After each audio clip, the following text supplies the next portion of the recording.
Good evening, everyone. Thank you so much for being here tonight. My name is Candace. I'm an event manager at Town Hall, and on behalf of Town Hall Seattle, it's my pleasure to welcome you to tonight's performance with Bushwick Book Club Seattle. We're so glad to have you here, whether you are here with us live in the forum or watching virtually. As we get underway, I would like to acknowledge that our institution stands on the unceded traditional territory of the Coast Salish people, particularly the Duwamish. We thank them for our continued use of the natural resources of their ancestral homeland. As part of our Arts and Culture series, tonight's event is sponsored by For Culture, Arts Fund, Washington State Arts Commission, and the Seattle Office of Arts and Culture. The Bushwick Book Club Seattle is also supported by For Culture and the Seattle Office of Arts and Culture. Thanks to all of our sponsors for making tonight's event possible. And finally, Town Hall and Bushwick are both member-supported organizations, so I'd like to thank all of the members joining us. Tonight, the Bushwick Book Club Seattle performs an evening of music inspired by Matt Haig's The Midnight Library.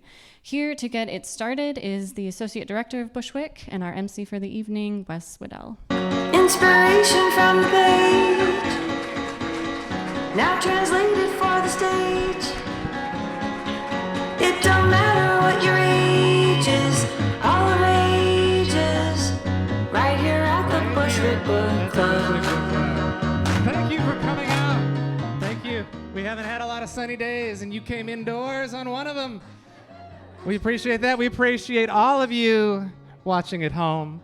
My name is Wes Weddell. I am the Associate Director of Bushwick Northwest, a 501c3 nonprofit organization. I am a tall, lanky white guy who experimented with facial hair during the pandemic. I'm just north of 40. I am wearing a shirt that belonged to my father. That song's still going. It's real hot in the monitors, but I like it. Thank you. We did it. It is such a fascinating time in the arts, and tonight we close our 12th Mainstage season. After our 11th was entirely remote, and we did it. We persisted. We paid people every step of the way. We're very proud of that, and we're very proud to have you here and celebrate original music inspired by Matt Haig's The Midnight Library. Who read it? All right. Who's ever been to a library? Who's ever stayed up till midnight? Yeah, we might get you there tonight. Oh, it's gonna be good. In closing the season, we're gonna celebrate. Since we started in September here at Town Hall Seattle, over 60 different acts have come up on this stage throughout the season, writing an original song inspired by literature. There have been over 80 new songs created by local artists now inspired by literature from this season. Tonight we are also partnering with Seattle Rep, another wonderful arts organization. And so interspersed throughout the songs and spoken word pieces you'll hear tonight, there are going to be 4 excerpts from Keiko Green, local playwright Keiko Green's The Ballad of the White Tiger, which connects thematically to the Midnight Library. And we just thought it'd be a little fun thing to do to celebrate saying goodbye to the season. We will also, toward the end of the night, do a little teaser announcement of some of our books chosen for next year, 2022-23. That's right. All the rep sections tonight were directed by Elliot Hartman. Big hand for Elliot. This evening you will hear original words and music from Bridget Quigg, Nick Droz, Kevin Hyde, Rob Arnold, Nottingham Wicks with Nick Allison, Peter Donovan, Jed Crisologo, Kate Berreth, Matt Price, Intisaar, and Kate Olson. Hand for all of them, please. The evening will unfold in 2 halves, 2 acts with an intermission. After intermission, there will be a quiz. You can sign up for the quiz. We'll send Melissa, our membership director, around with slips a little later in the act, but let's get the music going. Coming up to the stage right now, is Bridget Quigg. Bridget Quigg is a fan favorite who probably doesn't need this introduction, but I can tell you is a former startup kid who now teaches creativity and intuition classes full time. She has been performing comedy and music in Seattle for nearly 20 years and would like you to come to her intermission retreat on July 9th. Yeah. Mhm. Bridget likes riding her bike all over Seattle and has found that people on the sidewalks will cheer for her on steep hills. It feels nice. They do. She has joined Bushwick for original music inspired by Pride and Prejudice, Batman, The Dark Knight Returns, Horton Hears a Who, The Shining, works of Shakespeare, and many, many more. Please give a big Bushwick welcome to Bridget Quigg. Thank you, Wes. Thank you, everyone. Thank you for coming out. This is so exciting. I am back on stage for the first time in 28 months. Yay! Dreams can come true. It can happen to you. We can get back on stage. We're just going to twist this one more time and let it be inside out. Now it's happy. All right. Welcome. So good to see everybody in the little way that I can. I read the book. It was a really good book. If you've read it, anybody love it? Yeah, okay. It's a really good book. I posted a little social media about the show tonight, and most of the people weren't like, good luck. They're like, oh, I read that book. I loved it. I was like, I wish I could be there.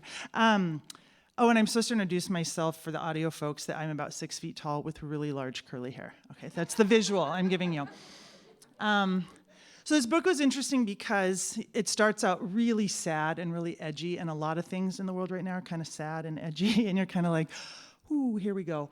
And this, poor young woman has the worst day you could ever imagine, truly, and decides to take her life. This is the beginning of the book. I get to spoil it because I get to. And she attempts to. And she goes to this place, the Midnight Library, and gets to go through the regrets she had in life and live them out and see what would have been like to have stuck with swimming and gone to the Olympics and broken records, only to find that when she looks at her forearm, she has the marks from the cutting she did in that lifetime. So it's a really interesting book because it's like every time you think she's going for the one that's going to be the good life, they're all complicated, they're all messy, and it's just life. So it's a beautiful thing because I thought it would be so edgy that it wouldn't resolve back to what I felt like was kind of the cheesy ending, which is kind of before Enlightenment, chop wood, carry water. After Enlightenment, chop wood, carry water. It kind of had that energy of like, it's all perspective, baby. Just live the life you got, which I totally enjoyed. And for Wes's benefit, you all just met Wes. He's really good at saying to me things like, oh, you just took like Bridge Over Troubled Waters and put it in a blender, and that's how you wrote your song. Like, he loves to sit and watch what we do and be like, every song has been written. And I have to confess, I got really obsessed with Neil Diamond's Solitary Man about 2 months before the show. And listened to it, these things happen, they're inexplicable. I was raised with Neil, I love Neil. And so I write the song, which you're gonna hear, and I realize as I'm doing it, because it starts with this, starts with that little E minor walk down. And I was like, wait a second, that's Solitary Man. Although I've moved it up. And basically every chord in Solitary Man I figured out in 2 seconds because they're all in my song. It's like, Melinda was mine till the time. You get the idea. So there you go. That was for Wes, who always figures out where my songs came from. It's okay. It's called inspiration. It's okay. All right, so my song is sort of a ode to the fact that you kind of get up, dust yourself off, and you try again a little bit. And that we all have a pretty good sense of ourselves, more than we give ourselves credit for, which is something this woman discovers in the book.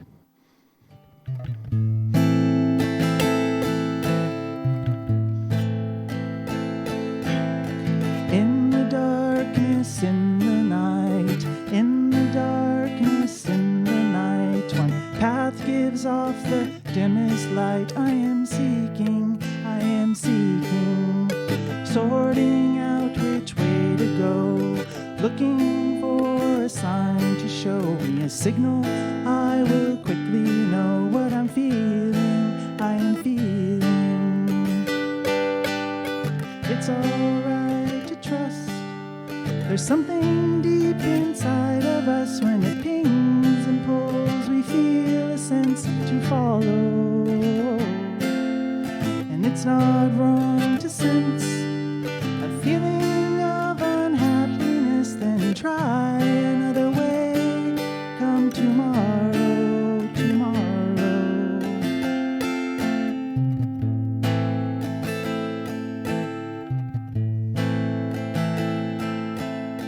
Think of possibilities, pause enough to feel the breeze, the way it moves across your cheek in the moment, in the moment.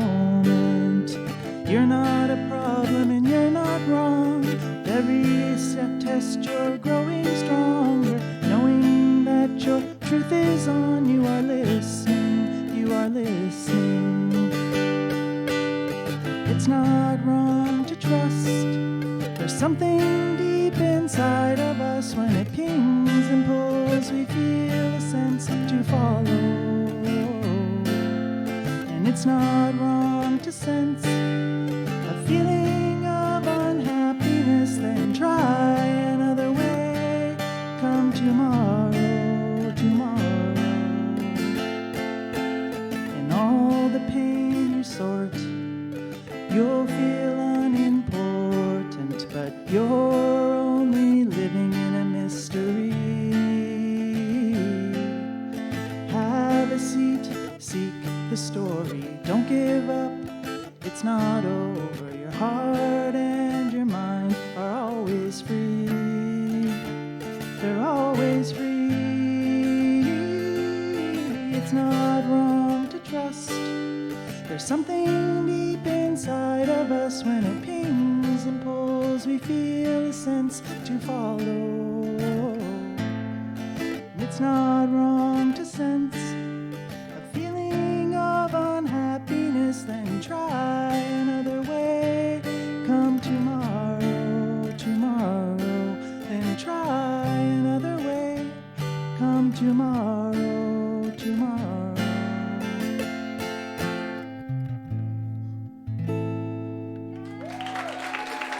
Thank you, everyone. Have a good night. Keep it going for Bridget Diamond.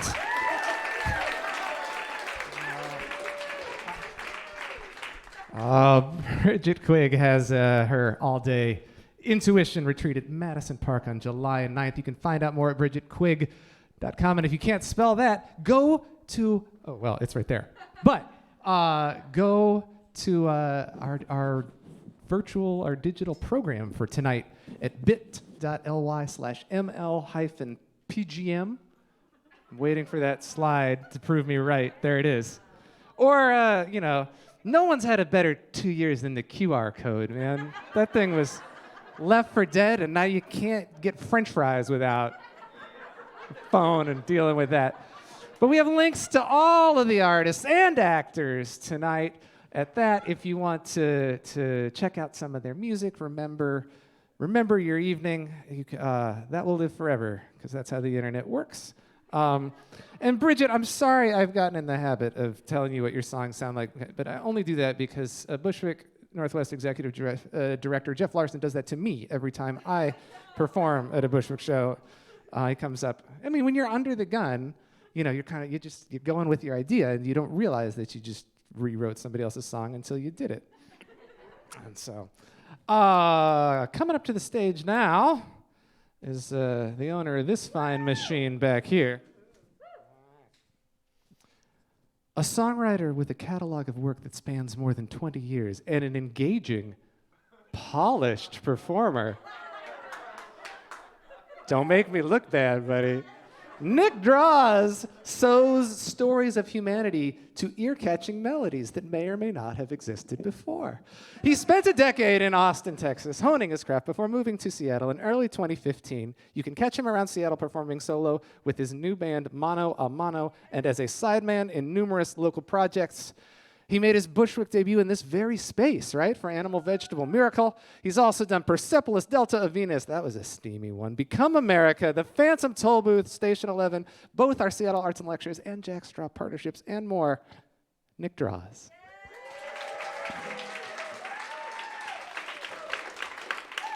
This is the first Bushwick I've done back in person since you could do that, and that's the best thing ever. Also, I'm realizing, hearing that bio read out loud, that I should maybe set the bar a little lower for myself. I don't want to follow me. I read the book. I didn't love the book. I'm like the only person I know, with the exception of my partner. I didn't love the book.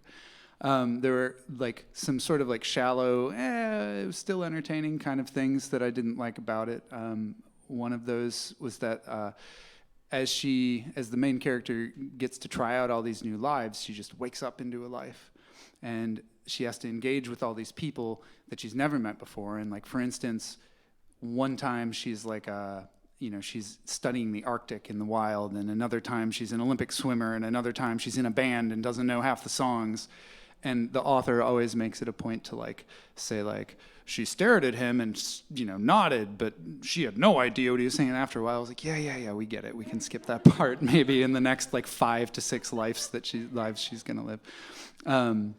But I found myself like kind of upset actually after the book. So let me state for the record that 1, I don't want to like constrain what people can write in fiction. Like, do your thing, get after it, get imaginative, great. 2, I think the book ended with a really like positive message. I totally see where he was going with it, and I think like perspective is wonderful. Like, get the help you need. Like, it's all good. But the thing that really bugged me about it while I was reading it is it sort of felt like, so she takes a swing at ending her own life, and she gets to, as a result, she's not successful, but while she's sort of in this limbo, she gets to try out all these different lives, like Bridget mentioned, and see what like life would have been like if she could rewrite some of those regrets she had. And she ends up at the end being like, no, the life I want is the my root life, the life I had. And then suddenly she just like doesn't, it's just everything is wrapped up and it's solved. And I kind of felt like, it almost felt to me like, it's like, well, if you're having these kind of ideations, a tool you have is to take a swing and a miss, to try and fail, and then you'll totally see life's worth living. And that just felt, I didn't like the way that felt. And I know it wasn't his intention. So I've mellowed some since finishing the book. So I know Matt Haig was, I know the place he's coming from. I read a bunch of interviews with him and read about him, and like, I think like great. So one thing I did notice, and this is what my song is about, there's all this focus on the main character, Nora, and like all these lives she gets to try leading. And there's people around her, and she interacts with a lot of them, or some of them. And there's just really no focus or attention to like what that means for any of them for the most part. And so when she does try to end her own life and she wakes up, she finds her neighbor because she needs to tell somebody she needs to get to a hospital, like she needs help. And so I wrote a song from his perspective. His name in the book is Mr. Bangery. And I changed her name from Nora to Leon for reasons I'm not even going to begin to get into right now. But also it sings pretty nice, so we're gonna go with that. The song is called Good Lord Leon. And I hope that you like it.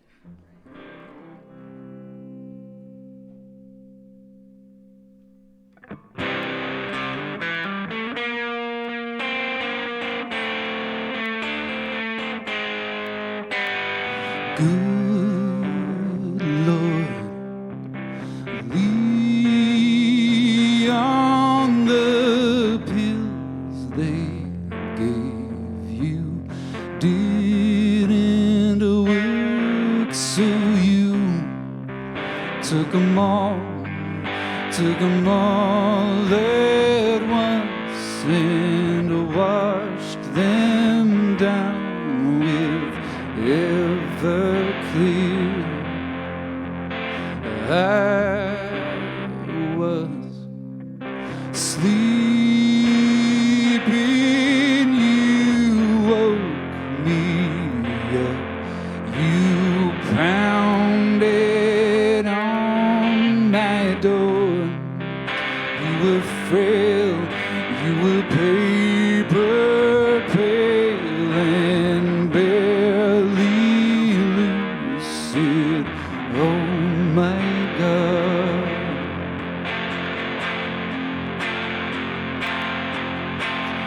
I picked up the phone, I dialed emergency, my fingers shaking. You collapsed on my porch, driving urgently.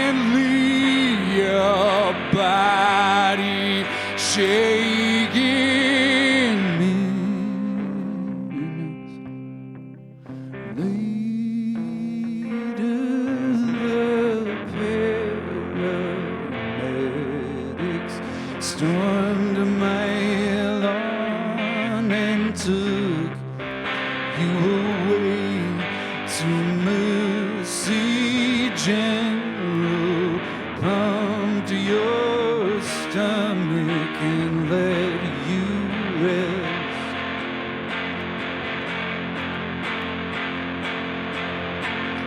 I collapsed on my porch.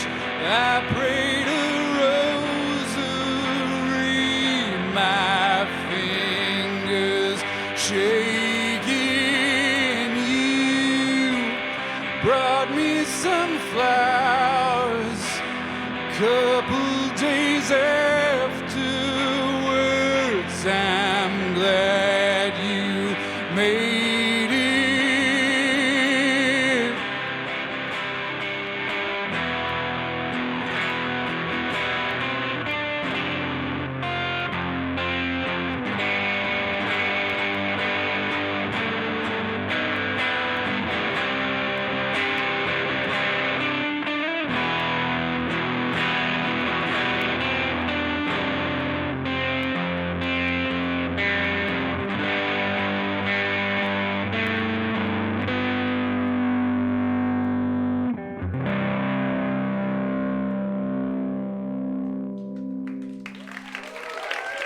Thanks. Also, I realized I forgot to say, I'm a 6'1" white guy with long hair on top and a shaved head underneath, because I thought that was cool, and it turns out everyone has this haircut. So, Nick, tell me about any regrets you have going on right now. I'm good with it. Okay, all right, just checking. Would you like the chance to do that over? This over? Yeah. I think I'm rocking. Okay, all right. All right, good. All I right, agree. Very good. You're rocking it. Nick Droz, everyone. Nick has a duo show July 7th at the Fiddler's Inn. I think I'm the other half of that duo. July 14th, Mano a Mano at the Blue Moon Tavern. August 24th, Mano a Mano at Connor Byrne. If you want some Nick Droz merch, he's got a bunch of it over there, as do a lot of our performers tonight. And now I'm really happy to have up on stage. I can't take all the light, get into that, so thank you. This is Nabra Nelson. Nabra is the Director of Arts Engagement for Seattle Rep, which alone deserves a hand. In Nabra's short tenure in town, she has just connected with so many organizations. You bring such a really special and giving approach to scene, and I'm delighted to partner with Seattle Rep to tell you a little bit about what's going to happen next. This is Nabra Nelson. Thank you so much. We absolutely love partnering with Bushwick. I'm just a big fan. This is our third collaboration. Started with Shakespeare, and then we said, well, we're not going to wait till there's another Shakespeare. So we did Like a Mother, and now we're excited to do Midnight Library, which will be a little bit different if y'all have been following our collabs. So today, we're really highlighting our new play program. As a physical description, I am a tall, light-skinned brown woman with very short brown hair and a very bright green neon dress. So Seattle Rep is really committed to supporting new work through our commissioning program and our new play development lab called The Other Season. And we also, of course, produce new plays like the one that's on our stage right now, Bruce, which is also based on a book, The Jaws Log by Carl Gottlieb, who also wrote Jaws. So that's a little sneak peek into what it's about. So go check it out. In The Other Season, we offer artists support tailored to their artistic process through year-round readings, residencies, and workshops.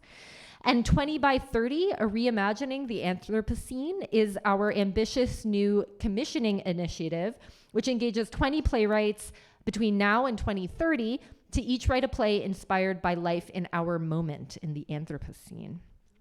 Through cultivating these essential relationships, our goal is really to make Seattle a destination place for new plays and give our audiences first access to exciting new theater. So today you'll be hearing some excerpts from Keiko Green's play, Ballad of the White Tiger. And Keiko Green is a playwright we've been engaging with for a while and who is a local playwright. She is an award-winning playwright, screenwriter, and performer, and is a core company member of ACT Theater here in Seattle, and previously a resident playwright both at Theater Muse New Play Incubator, at New Play Incubator called the Mu-Tang Clan, that's a cool name, as well as Seattle Rep's writers group. Her plays range from coming-of-age comedies to large concept horror and everything in between, exploring the unexpected connection between people from different backgrounds, as well as the internal tensions within our bodies. And I'll give you a quick synopsis of The Ballad of the White Tiger. You'll have to keep this in mind as you hear the excerpts, because they are somewhat in order, but they are random excerpts from the play, so try to piece it together. After a horrific accident, two biracial sisters are left estranged. Hannah disappears to Japan in an effort to connect with her Japanese heritage and start over. Yuki, now in a wheelchair, picks up the pieces and moves on in her new life. In Japan, Hannah slowly learns of the complicated history of the Aizu people and the story of the White Tiger, a clan of young samurai boys who met a tragic demise in a feudal war in the 1800s, a war that left a mark on this territory of Japan as eternal outsiders, in quotations. As these old stories come to life, Yuki and Hannah's paths seem to head into the same tragic ends as their ancestors. In this story of familial connection, multiracial identity, and the impossible desire to take back one terrible action that will haunt you forever. Sound familiar? So, as Wes said, Elliot Hartman directed and cast these excerpts. Annelih Hamilton will be playing Yuki.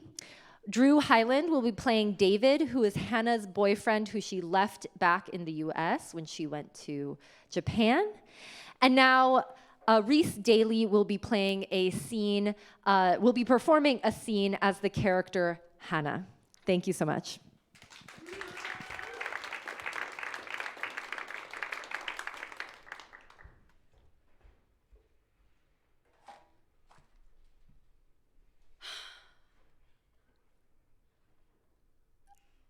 Hi, Yuke. I've been thinking about you. So I thought I'd write to say hey. So hey. I don't know what to say to you. Of course, I want to say sorry, but I've spent so much of our lives apologizing for myself, so I don't know if it means anything to you anymore. I'm writing to tell you that I'm okay. I'm in Japan now. I needed to find some answers for myself, and I thought maybe I could find them here, but I think I pissed people off here even more than I did in the US, if that's possible. And to be honest, it's not really doing a whole lot for me either. You're not missing out on anything. Oh, even that old story that Bachan used to tell us about our town, the brave and noble white tiger boys who lost their lives in the Boshin War. So, during that war, Aizu, fucking losers that we are, they lose and lose and lose and lose until there's only one unit left. Yeah, it's like this Mighty Duck-style ragtag group of literal children. That's what the White Tigers was. 20 boys separated from the rest of their unit, scrambling up by Muddy Hill to try and hide. And they look out and they see their castle is on fire. Their castle is burning. They lost, the end. So they fall on their swords, one by one, just like Bachan said. They die on that hill that overlooks their town, knowing it's hopeless. It's all hopeless. And Aizu is declared a traitor town. Did you know that? And the city's never quite the same again. It's never quite accepted again. And the town just kind of gets old. And the boys' bodies rot on the top of that hill. But turns out, funny story, the castle was never actually on fire. The area around the castle was burning, and the smoke clouded their view, and the boys just kind of saw their worst fears realized and killed themselves. So, that's where we're from. A bunch of trigger-happy little idiot boys. And people, celebrate them here. They honor them for it. There's a tiny museum with replicas and memorials that school field trips go on. I don't get it. And one boy survived. Yeah, his name was Makoto. I knew Makoto. They found him on the hill, bloody, just spitting up blood between his two dead brothers. He left their bodies behind and told the story. That's how they even know it happened. Because some shitbag kid couldn't even kill himself right. There's nothing here, Uke. Sad stories and old buildings. That's it.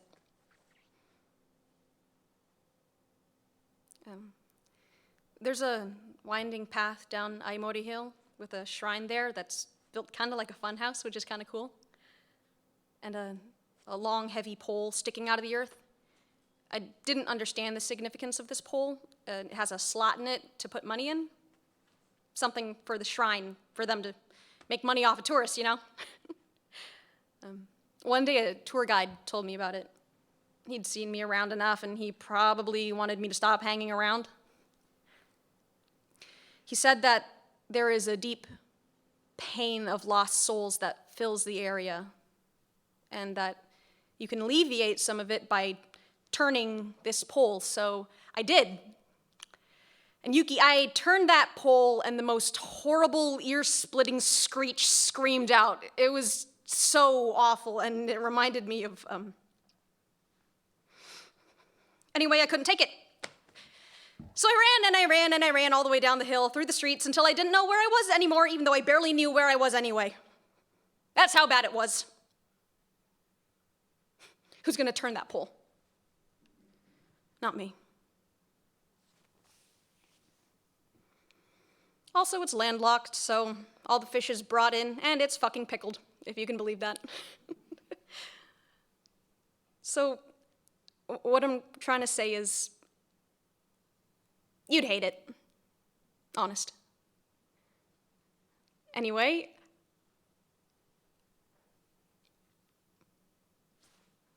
Hannah.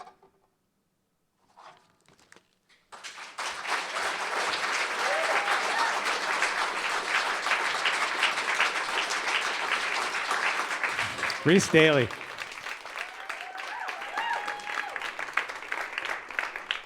All right, coming up to the stage now is one of our first timers. We have several tonight. This is Kevin. Somebody knows him. This is Kevin Hyde. Is handy with rock and roll music outfits. His competency around several instruments and recording rigs come in handy while writing and rehearsing with various outfits like Seattle's Shadow Pattern and Chicago's The Holy Alimonies. Welcome, Kevin Hyde. Hey. Hi. I'm an optimistic 6-foot-tall white guy with beard, a little salt and pepper kind of coming in. I've got kind of an old jacket and black jeans, like 90s dandruff shampoo commercial hair. So I got that going for me. Long time, Bushwick, long time audience member, first time player. Thanks for having me. It's really great to participate in this. Like a lot of my friends are musicians who have played Bushwick and kind of talked about the experience. So, having the opportunity to, step on this side of the stage is really exhilarating.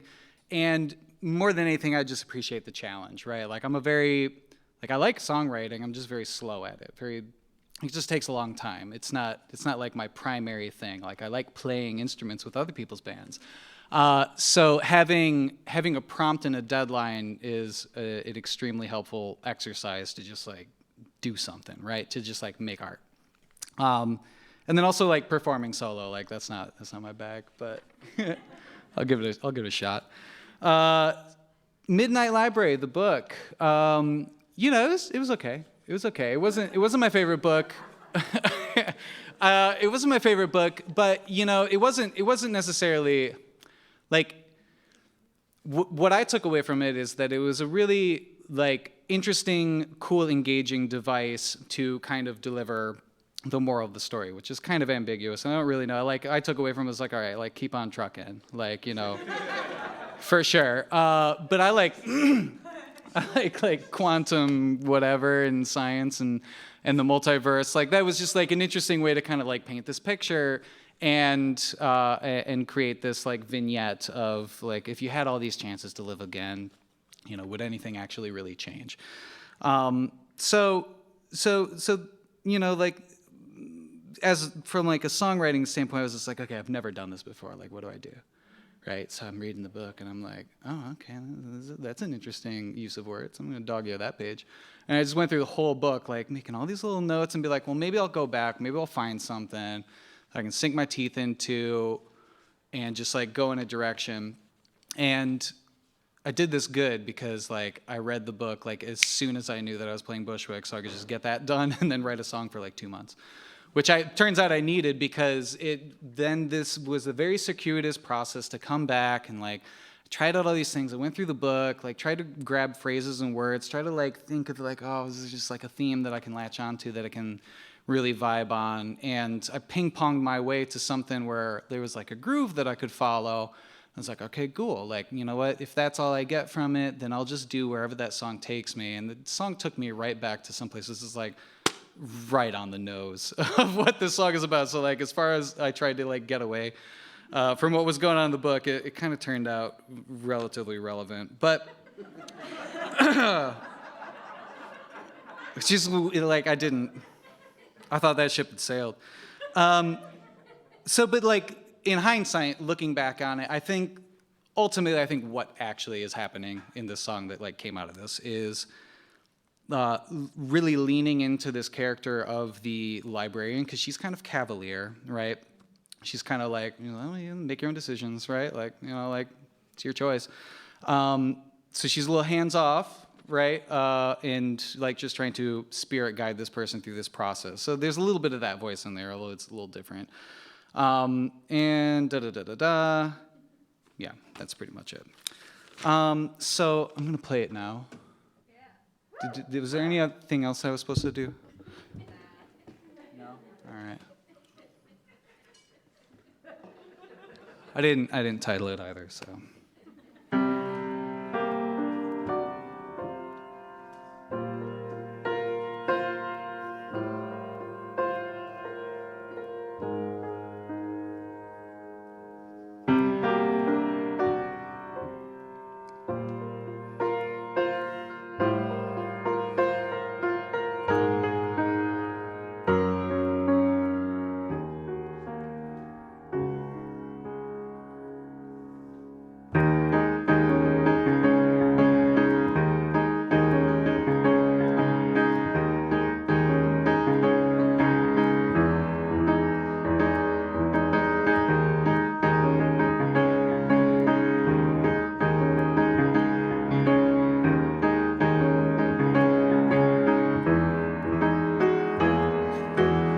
So your dig plans didn't pan out, your cherry bowl is nothing but pits.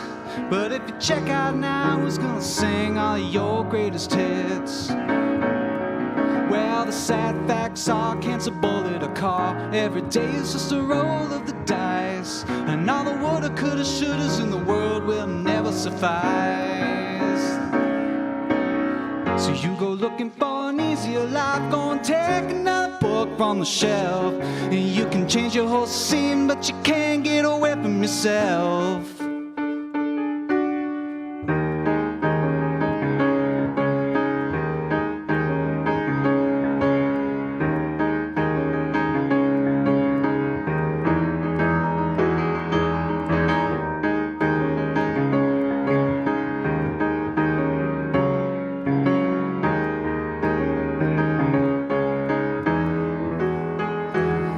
Say you only live once, but you can do it a bunch, as long as you can pivot and jive.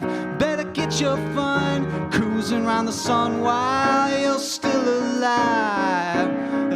All in all, the consolation is small. You can fit it in the ball of a fist, but when you let it go, it isn't only opportunity missed. So you go looking for an easier life, go and take another book from the shelf. You can change your whole tune, but you can't get away from yourself. And if you're hoping to push the dial, go into bed on an oven door pillow. All you get is Schrodinger's cat dancing on the keys of a piano.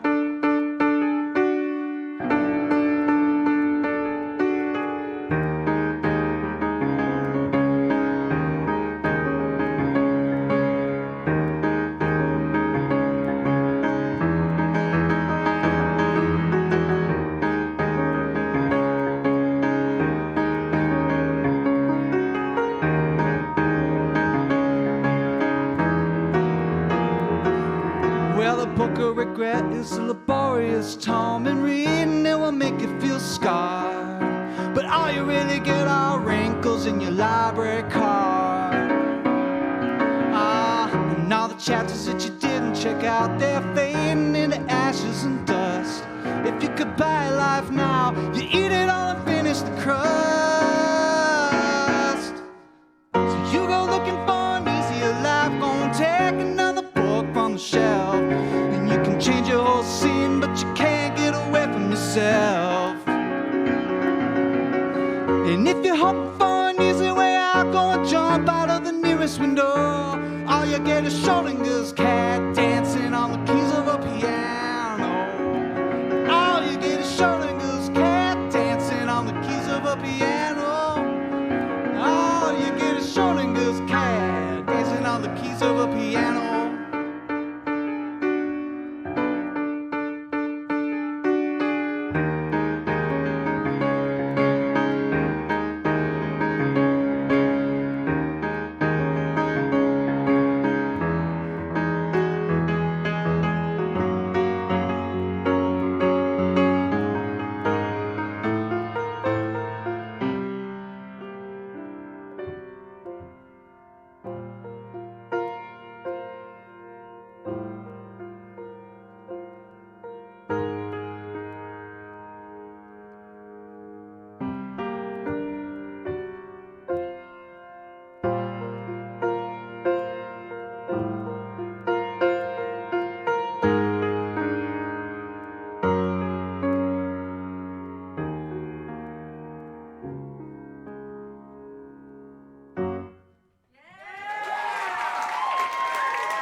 Kevin Hyde.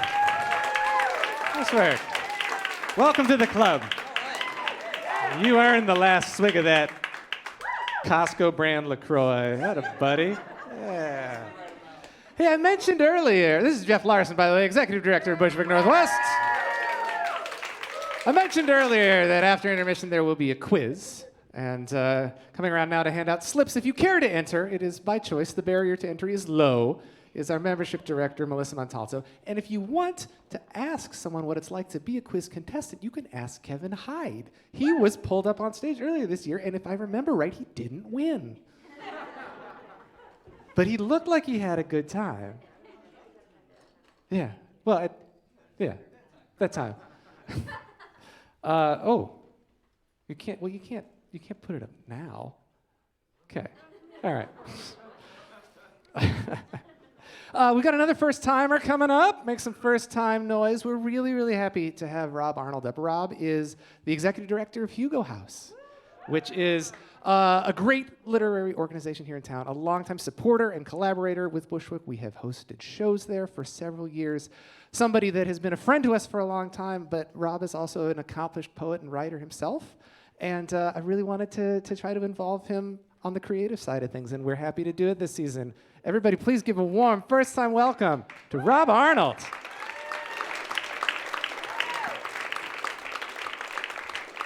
Oh, nice. It's tall for me. How wonderful. Hi, everyone. Hafa day. Thank you so much for having me here. I have to say it's a little intimidating to be up here following so many amazing musicians with just my voice. I'm going to be reading a poem. And thanks so much to Wes and Jeff for having me, the rest of the Bushwick Book Club crew. I'm a tallish, broadish, ambiguously ethnic, indigenous dude wearing mostly black and a hat, which is my signature look. So I'm going to read just one very non-literal poem. I was really inspired by thematic elements of the book and also structural elements of the book, and I wanted to bring those two things together into this poem. And thematically, of course, we've been talking so much about the theme of regret. And so that was, of course, something that struck me because a lot of my work is sort of infused with regret. I write a lot about family, and I'll be reading about family tonight. And the other theme that I was really, kind of more structural element that I was inspired by was multiplicity. The various lives that the main character is able to live. So I took a personal approach. I wrote a poem sort of about my brother who passed away a year ago. We had a complex relationship, a relationship that I would have loved to have changed at various points in our life, the way that this character was able to do. And also the multiplicity angle. I found that multiple structure really compelling, and I tried to do that in this poem by introducing polyvocality into it, so that you'll hear a second voice come on as I read this poem. And so hopefully there'll be elements of the poem that overlap and moments where they intersect and then split apart again, very similar to the way the novel works. Okay, so that's it, and the poem is called Once. And all right, hope this works. Okay, once we're brothers, was a night, an open window, was infirmary, infinity, was a mouth agape, was a twitch of eye, of finger, was the arm bruised where the tattoos discolored, was the eyelid flutter, were the crabbed hands, was the clutching and the sucking air. Once we're brothers, was a night, blue tube, an open window, the chemical binge, was infirmary, was the bulge, the splay of veins and nightfall, of eye, of finger, the endless same, was the arm and yellowing eye, bruised, with the was the vacant stare, discolored, the photograph saved, was the eyelid on the daughter's phone, with the crab, was the recognition, hands, was the return and sucking air. Once was a snowfall, was the secrets, denial, the chemical binge, was the forgetting, was the bulge, were choices, display of veins, was the weight, nightfall, sand in the eye, the clouded and reckless night, was the blackness stare, of the storm drain, the photograph broken crawdads, the bloated cat, was the recognition, and severed snake. Once were guns, was the smoke, secrets, the smell, denial, the shattered window, the shared room, choices, the body pinned, was the weight, once the trigger, the once the snapped bone, night, the face smashed through the windshield, drain, the crawl space where only we could hear our beating hearts. Once we're brothers, still living, we're separations, were the years flown, the drunk phone call, was the rotted foot, rotted insides, were the false teeth left by the deathbed. Once were the words, and once was your mind. Thank you.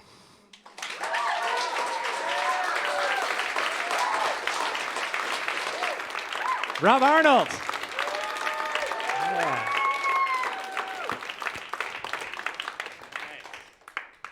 Thank you, Rob. Welcome to the club. All right, from a first-timer to someone sharing their 18th song for Bushwick. Woohoo!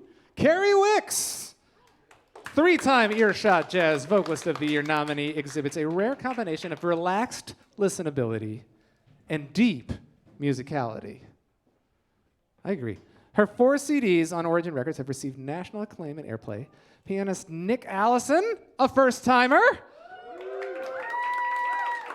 So they average 9 songs. Part of the Northwest music scene for 40 years, is renowned for his sensitive accompaniment, versatility, and understated passion, not to mention the 3-hour gig he already played today. These 2 longtime collaborators have been playing and writing music together since early 2012. Carrie Wicks, Nick Allison.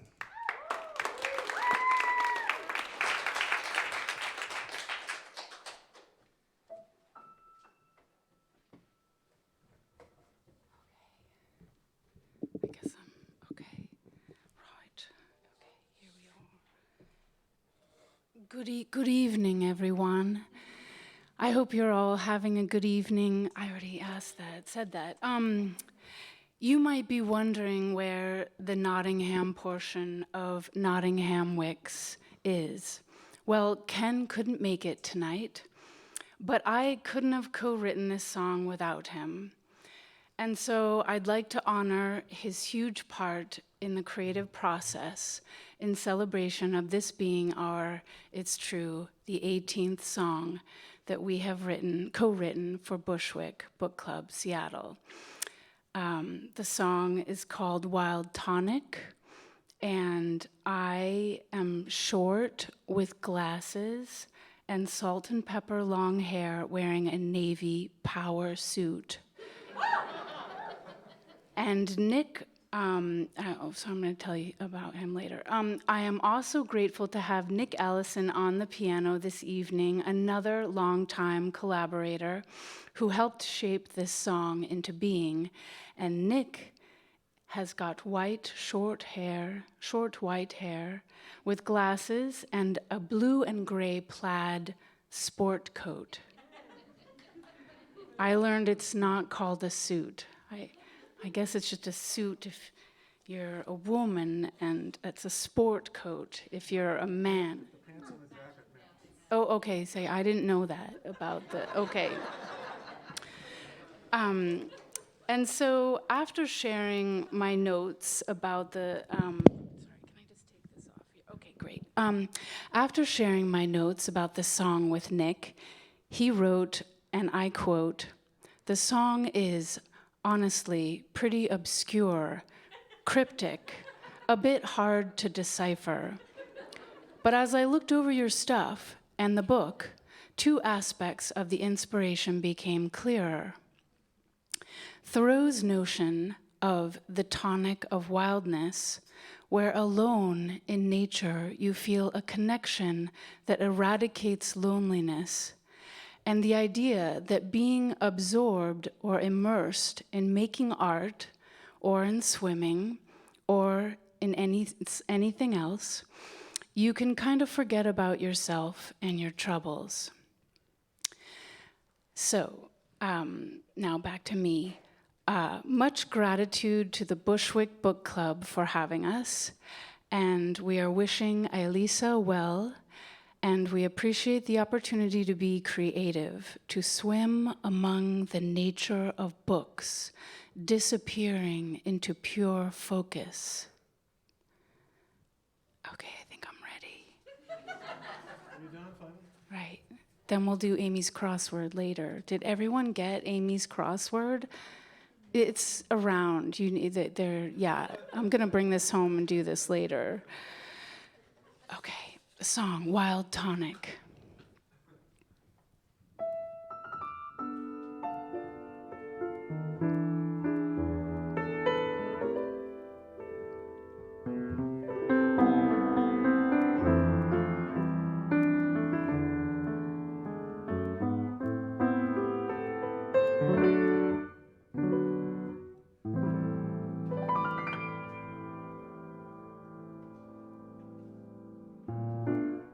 Accept a levity in the offering.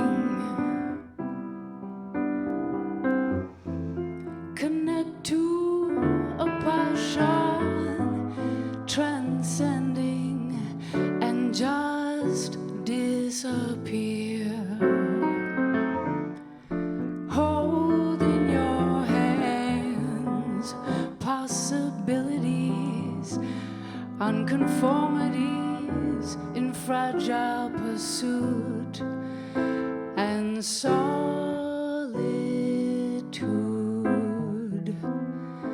Become the words, live in the pain, taste the absurd,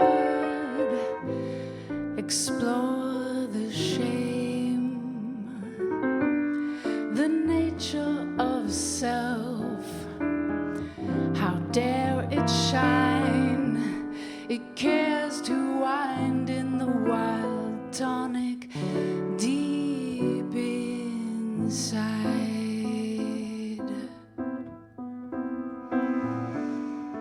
Oh, bam, ba, we feel, bam, bam, be, do, day.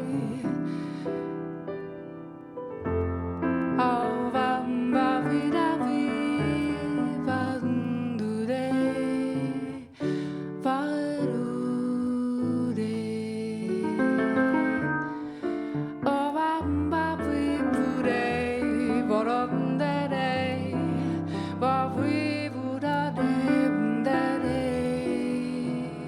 Ba, we, di, di. Va, we.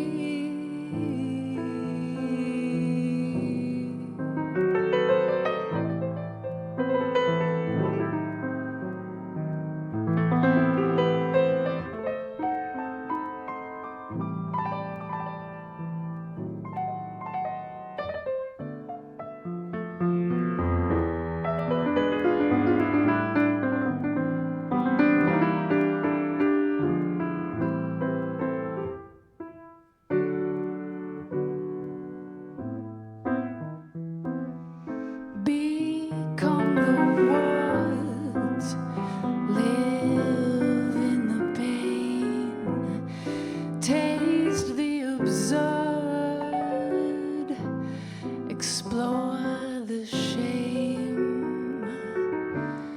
If there's such a thing as free will, let it spill the wild tonic deep inside.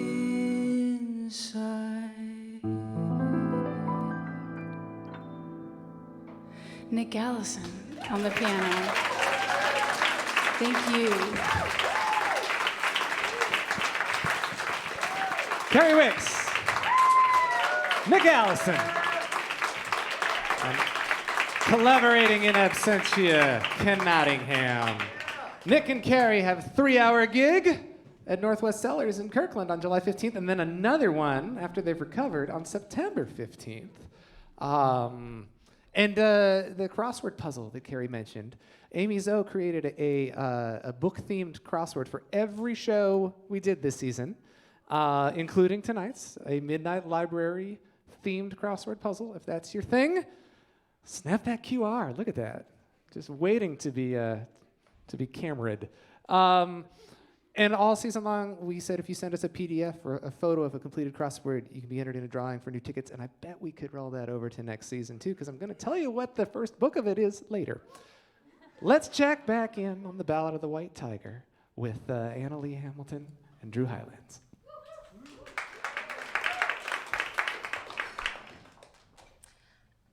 Take them with you.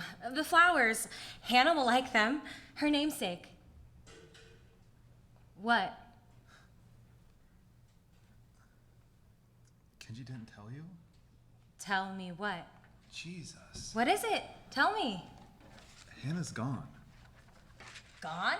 Where? I don't know. She left. She left me. I haven't seen her. I mean, no one's seen her. I thought maybe that you... What about the restaurant? Not there. I mean, she didn't tell them anything. She just didn't show up for Friday dinner service. Oh my God. Yeah. I mean, she's gone. I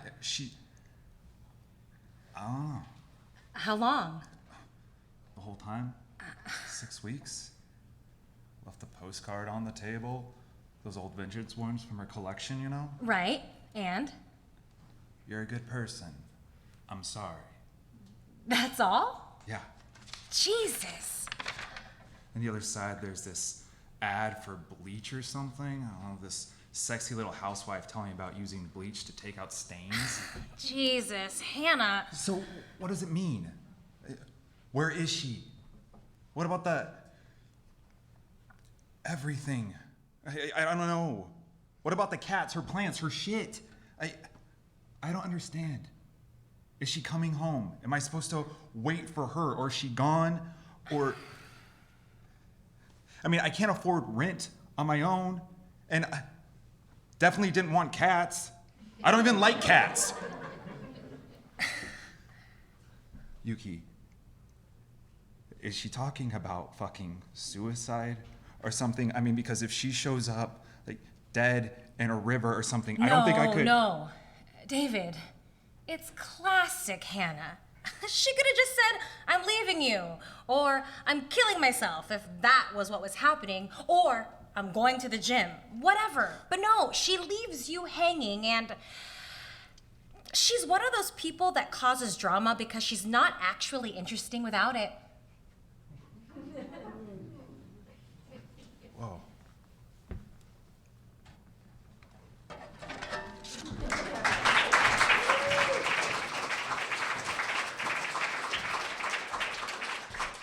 All right, we got one more song before intermission, and then a whole bunch more songs after.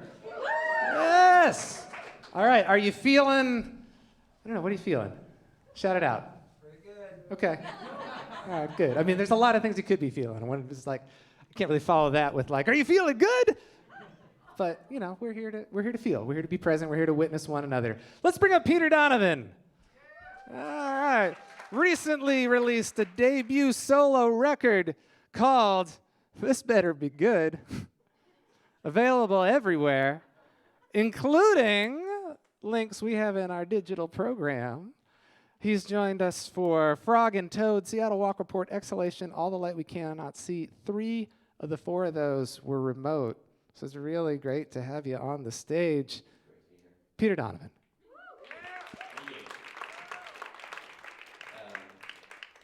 So the last time I was here was for the Seattle Walk Report, which, if you're not familiar with that book, it's this very charming book about neighborhood walks in Seattle with lots of fun illustrations, and it's very whimsical. It's almost impossible to write a sad song inspired by it. But a couple weeks before the show, one of my dogs had passed away. So I was like, you know what? I'm feeling some feelings. I'm just gonna write a sad song.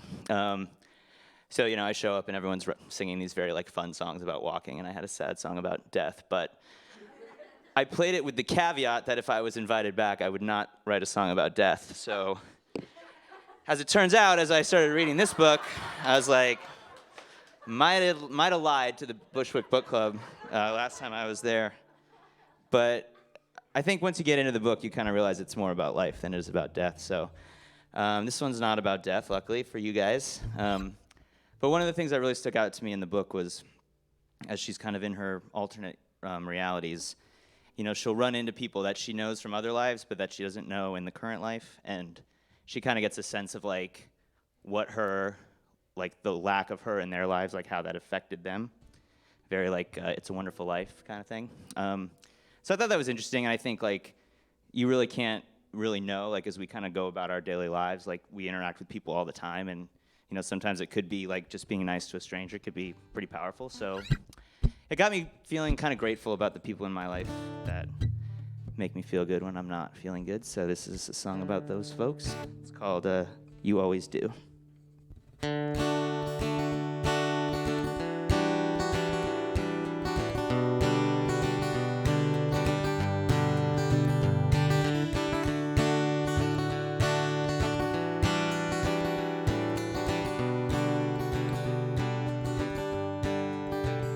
Been having one of those days when nothing seems to go my way.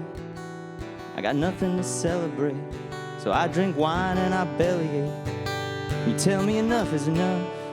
You buy around to some stronger stuff. You try to cheer me up, and you do. Yeah, you always do.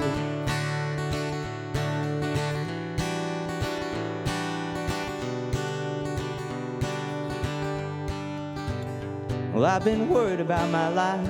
I don't think I've been doing it right. Regrets are piling high. What if start to multiply? You say don't worry about the past.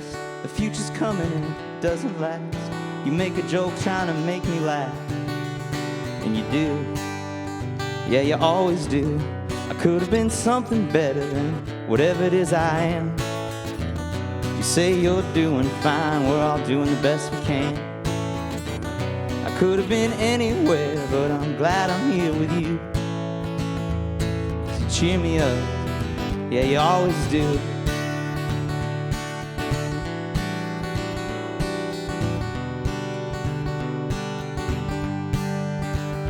Yeah, you know life can be tough. Roads are bumpy and the water's rough. Your skin starts to thicken up. You forget all those things you love. So we sit and drink for a while, find some music on the FM dial. You make a joke trying to make me smile, and you do. Yeah, you always do. I could have been something better than whatever it is I am. You say I'm doing fine, we're all doing the best we can. I could have been anywhere, but I'm glad I'm here with you. 'Cause you cheer me up, yeah, you always do.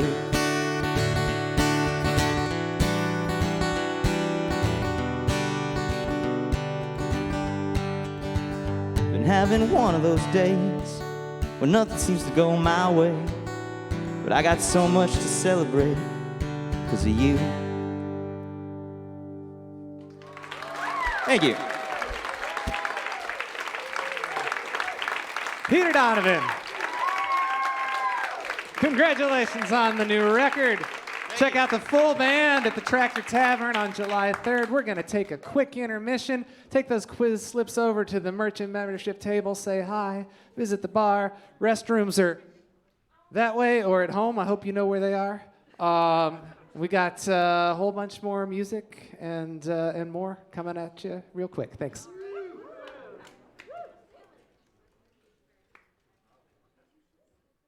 Once we're brothers.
Inspiration from the page, now translated for the stage.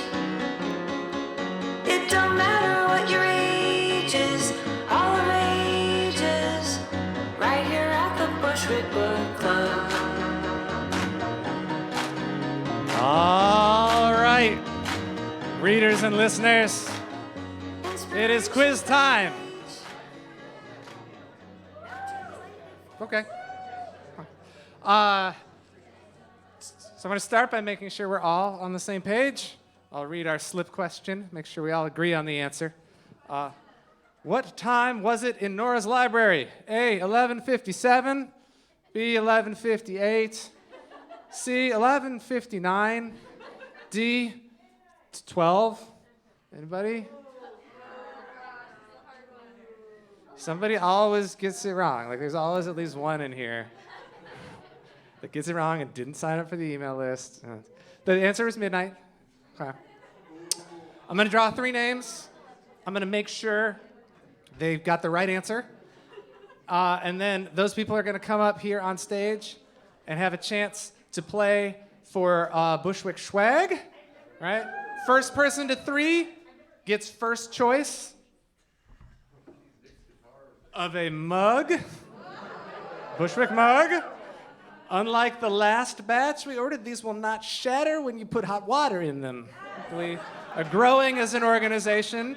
And I should mention, this is a good time to mention fundraising and development. Our development director, Allison Newhall, is not here tonight, but we thank you for your contributions. We hope you see the results. Okay? A pressed leather bookmark that says I heart books and music, right? Or a Bushwick t-shirt. All right, first person gets first choice. All right, if I call your name, come on up here. We'll be in order 1, 2, 3, and then we'll quiz. All right, okay. Make sure. All right, Alejandro Acosta. Ah. Very good. All right, let's write. Hello. Come to this one. Yeah, we got it. You get first. Shorty. A. Okay. Jill Mayo. I laughed. I mean, not because Jill is or isn't a funny person on her own, but this is the one person who grabbed me during the intermission and said, "Pick me." And so, right. They knew in advance. This is rigged. Is there a conflict of interest if you're married to one of the performers? I'd marry all Especially if you hired me at your wedding to do a quiz for your partnership? Okay, I don't know. All right. Anne Quigg.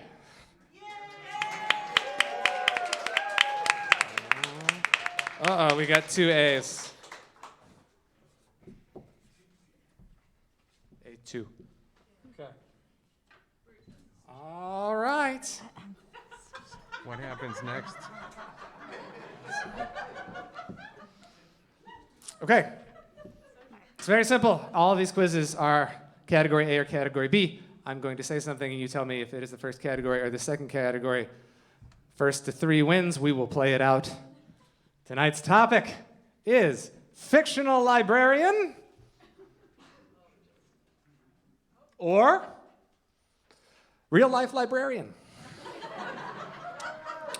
That's right. Uh-oh. Every name is either a fictional librarian or a real life librarian.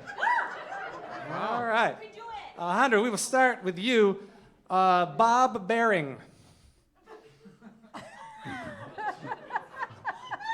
Oh.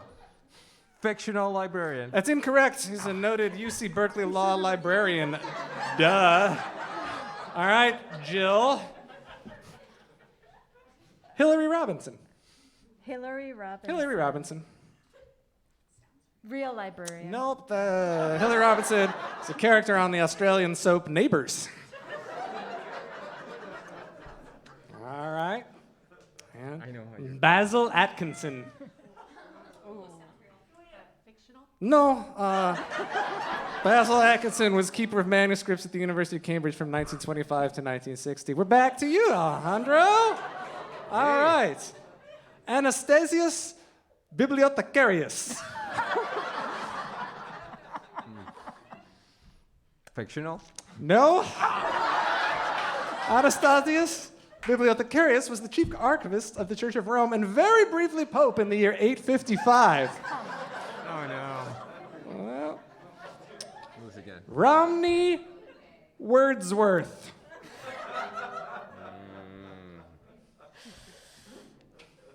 Real? No.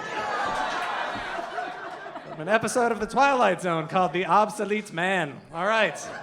And Lotsie Patterson. That's correct! Lotsie Patterson founded the American Indian Library Association. All right. Alejandro. Don Vincente. Real? No. It's a legendary bibliocriminal in a 19th century French newspaper hoax. So people thought he was real, but he was not. Jill. I'm sure there's a librarian called Vincent. Sarah Sugden. Sarah Sarah Sugden. Sugden. Fictional. That's correct. From the British soap Emmerdale. Yep. And L. Quincy Mumford. Fictional? No. 11th librarian of U.S. Congress. There you go. Alejandro Isidore Mudge. Fictional. Real. You tried. Edited the guide to resource works. They don't know either. Okay. Jill, Betty Lou Perkins. Betty Lou Perkins. Oh, real. No. God. Main character in the 1992 film The Gun in Betty Lou's Handbag, also starring Meatloaf. Okay, Anne? Claire Augustus. Fictional? That's correct. From the web comic Questionable Content. Alejandro, we gotta get you on the board here. All right, Eliza Gleason. Real? That's correct. Oh, they're cheering for you. Yes. First African American to receive a doctorate in library science. Yeah. Name everyone should know. Jill? Florence Davy Thompson. Florence Davy Thompson. Fictional? No, that's a founding librarian of the University of Manitoba.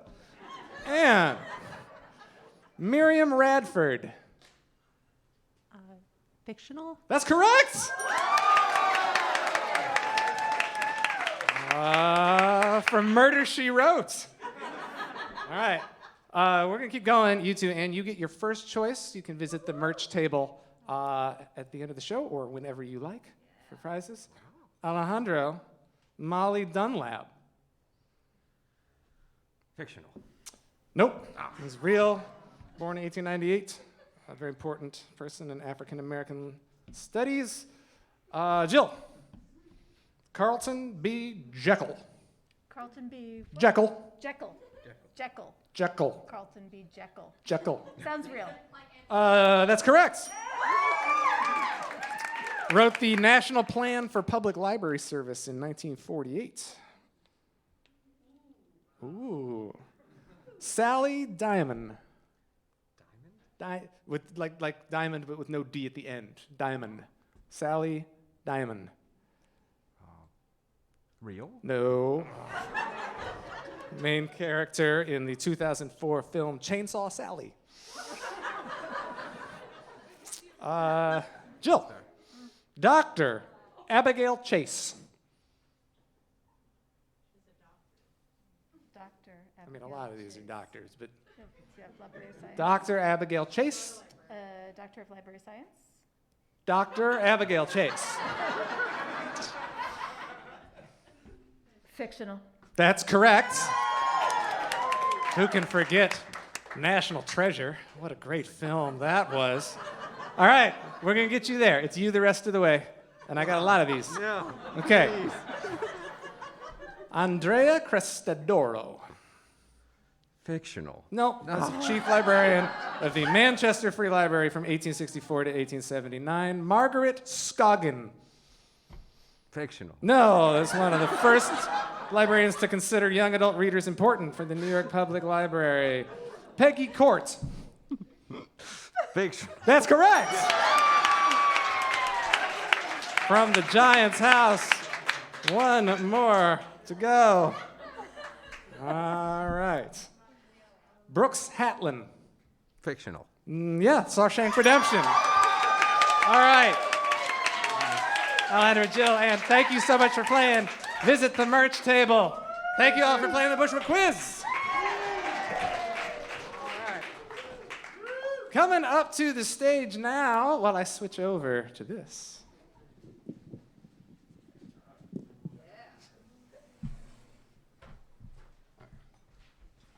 Coming up to the stage now is a Bushwick third-timer, but this is his first time in front of an audience because we had to cancel the audience in January due to, what? He was on stage, but there's no audience. Oh, no kidding. We did the show here in January just with no audience. So he went from virtual to, here, we're going to switch spots. You're going to go over there. Yeah. This is Jed Crisologo. Everyone, we're really happy to have Jed and you in the room together. Make him welcome. I'm so glad you are here. Last time, thank you, me too. Yeah, I've been excited for this. The first time I did Bushwick, I did the really personal thing of sending an email of a video that I recorded in my home. And that's what they broadcasted. And then the next time, we were really excited to do it upstairs in the big room. And then the day of, we canceled the live audience. So it was a bit of a breakfast club thing. It was just a bunch of musicians in a well-lit, really huge, very empty. Thinking about it now, they could have really dropped the lights because it was very noticeably empty. So now you're like the best crowd I've had at one of these, officially. Thank you, and I'm glad you came because I was gonna start taking it personally. If there was no one here, I had nothing to measure it against. I would have been like, man, my Bushwick draw sucks. But you're there, I'm assured. And for a physical description, I am a bearded Filipino gentleman yeah. Is that for the beard or for the Pinoy? Oh, there you go. That's what. And I'm told I'm assured that I am of really adequate height. And I have a lot of hair and I wear a lot of black. Yeah. And Midnight Library, what a book. Yeah. I did really enjoy it. You can. Like other people kind of mentioned, you can see a bit of the mechanisms of how they do things, but I really loved Nora as a character and as a working musician who has a useless philosophy degree. Yeah, right? I felt very attacked by this book, and I'm also like a really recovering regret user, a heavy regret user. I experienced or experimented pretty heavily with regret, to the point where the challenge for this one was to write a song I haven't written yet, and which is why I kind of rewrote my song this morning. I settled on kind of exploring the physical way that regret shows up in your life, the weight of it, the way it surrounds you, and how it really slows you down. And it doesn't have a name yet, so if you think of one, well, I guess keep it to yourself. But tell me at the end, at the very end. Could I get a little more guitar in the monitor? Perfect, thank you. Here goes.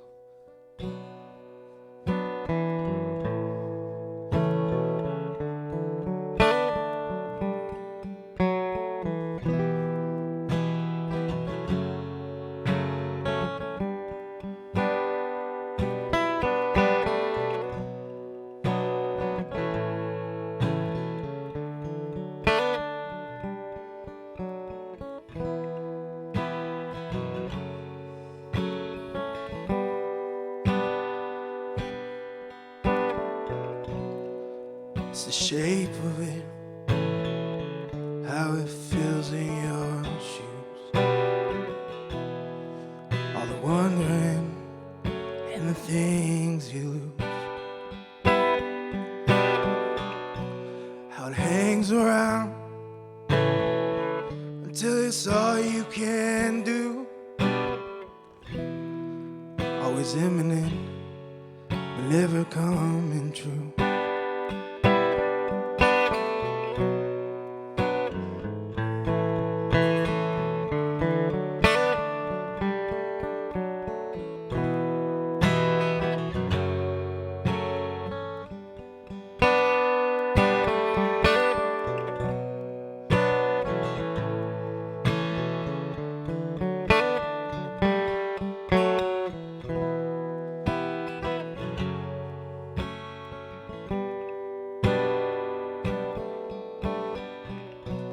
It's the weight of it,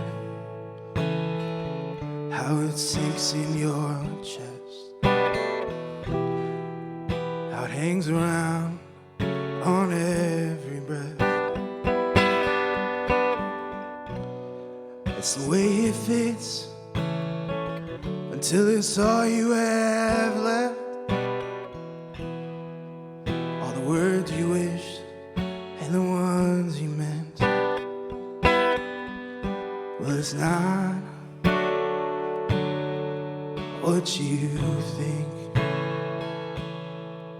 It's not some empty frame for someone else's dream. It's not some endless parade of the things you missed and the things you didn't take.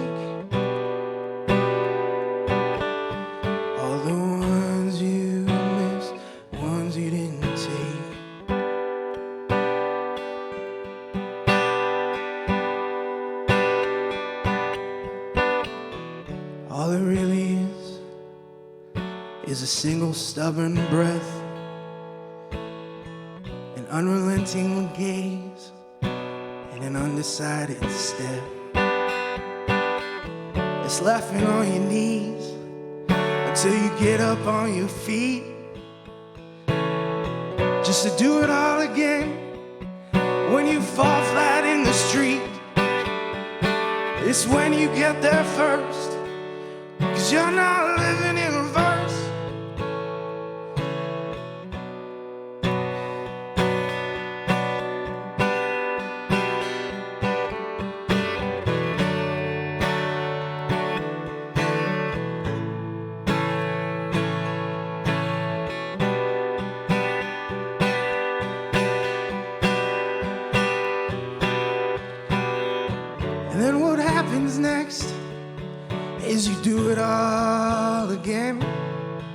Not because you think you should, but because it's what you meant.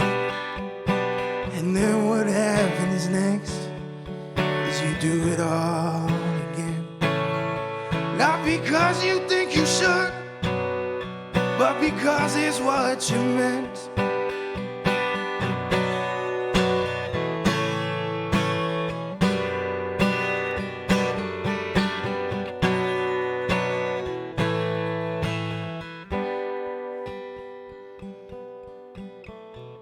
All it really is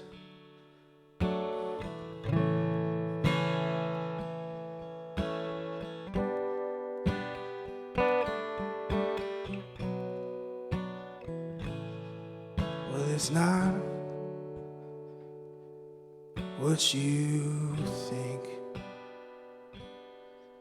It's not some empty frame for someone else's dream.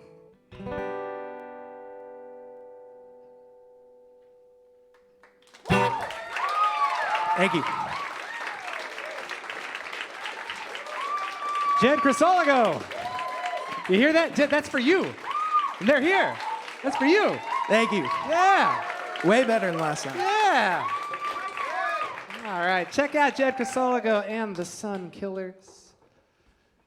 Coming up next, we have another first timer. The book club expands. It's been over 300 local musicians since we started in 2010, and it keeps growing. Kate Berreth is a lifelong songstress born and raised in Seattle. She writes, sings, plays multiple instruments, performs and produces original music. It's what she does. That's what the thing says. And she will soon be releasing an album she wrote, recorded, and produced in loving memory of and dedication to her most important musical mentor, rock and roll soul, Joseph Childress. Joseph by Kate Berreth. Coming soon. Make her welcome.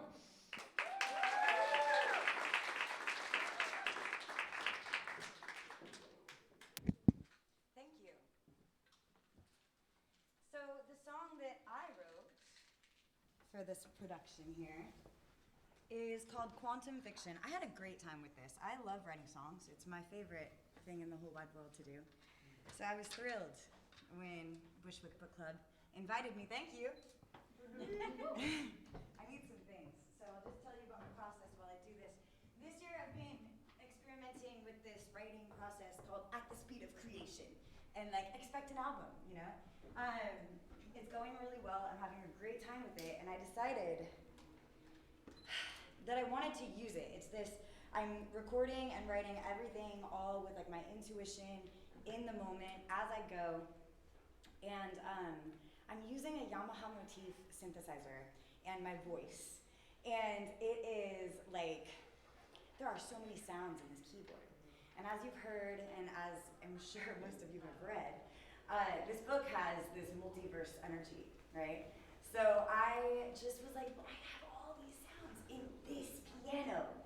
So I decided to create a track in order to perform against today. And I hope you enjoy it. The song is called Quantum Fiction.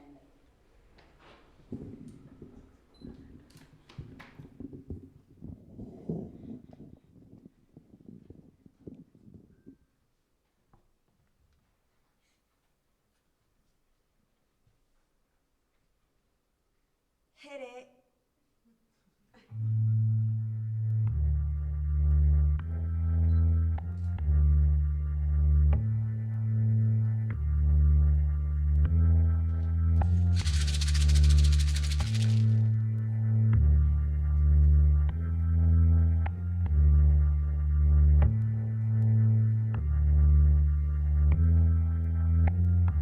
It all got dim, swimming in when I couldn't get out.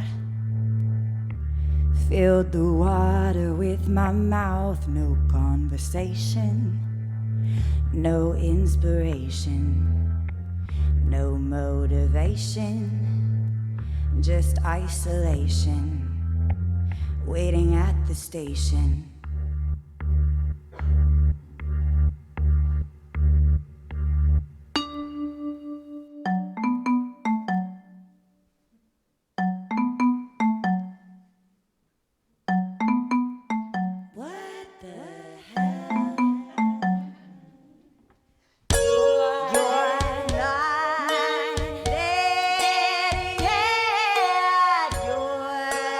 Not dead.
Would you go and get it, get through the friction?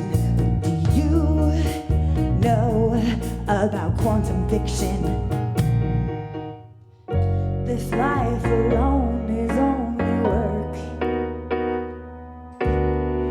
Abstraction is what made me happy. But then the world took away everything I held beautiful. You know, I used to play piano. Yeah, so you don't wanna know what I know. Yeah, no, you can still imagine. And if you go and get it, get through the friction, you can live right your own quantum fiction. This life alone is only work. Abstraction is what made me happy. But then the world took away everything I held beautiful. You know, I used to play piano. You're and I did, yeah, you're and I did. You're and I did, yeah, you're and I did. Yes, hello. You're and I did, yeah, you're and I did. Who does it look like I am? You're and I did, yeah, you're not dead. You're not dead. You're not dead. You're not dead. You're and I did,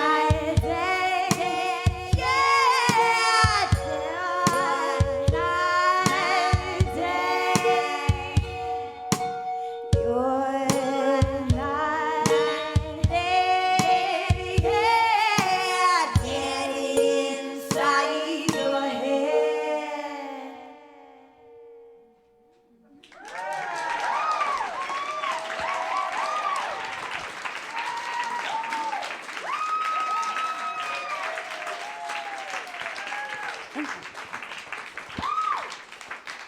Kate Berreth.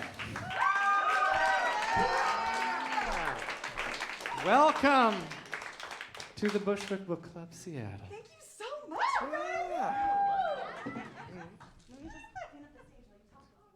Oh, we were going to do this one quick, but that's fine. I'll take care of that. You got this. Kate Berreth.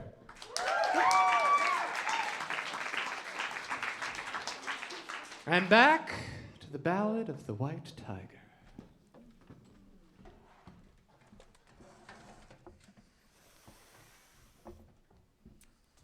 I keep thinking back to that night, Me too. celebrating. So happy and stupid and blind. And I had this plan for what was going to be next. Relax a little, travel, find new stories. This doesn't change that. Doesn't it? I mean, really, I know we're all being positive, but I do not know how to go forward in this world right now. And doesn't the hospital like have people, to help you with that stuff? Yes, they do. You don't like them? Yeah, I could help. I could be there and learn with you. And Yeah? of course. They come over and show me how to get myself to the toilet so I don't pee all over myself. Is that what you're volunteering for? Yeah, actually, if you wanted. All the things that made me happy seem so tiny, so small now.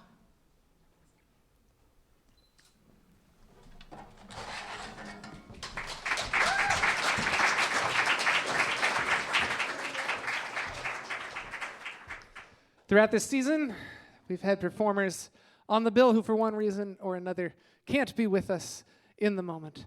And so we've included some video contributions, and we have another one right now from Matt Price.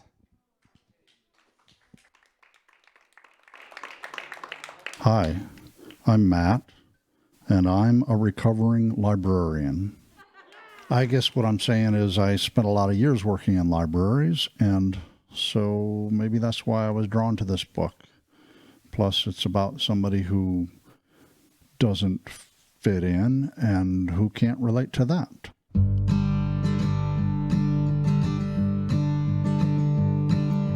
Every day I wake up, every day I'm born again, starting a new life right in the middle. Then I turn a corner and my life comes to an end, and I never even get to live a little. And I've been a runaway all of my life. I've been a runaway, oh. Sometimes I have pretended I'm a leaf upon the wind. I held somebody's hand, but then I lost it. And if I could, I'd learn to love, I'd learn to love again. But I fear that all my love has been exhausted. And I've been a runaway all of my life. I've been a runaway, oh. Wondrous things with silver wings are right outside my vision. Thunderous dreams and desperate schemes demanding a decision.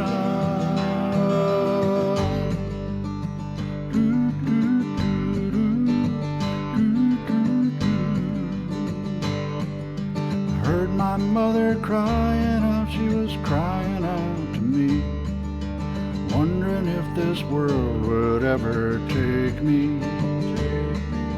Mother dear, oh mother dear, I wish that I could sleep, but nothing in this world would ever wake me.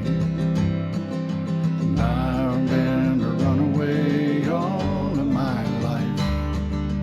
I've been a runaway, oh.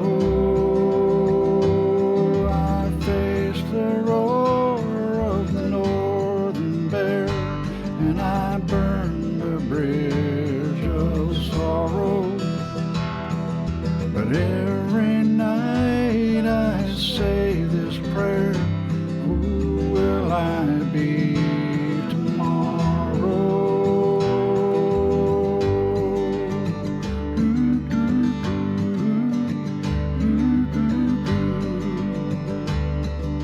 In all the lives that I have known, I often have been shown obscurity and glory, trumpeting my love out loud, or lost and all alone, living out a million different stories.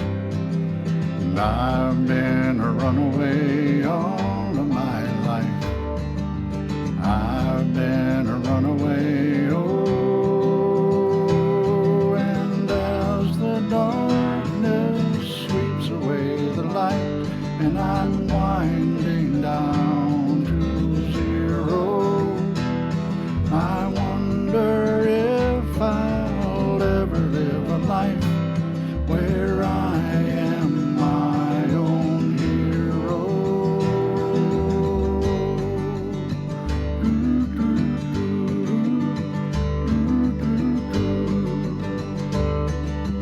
Life is an endless chain, it's an endless golden chain, running through an endless hall of mirrors.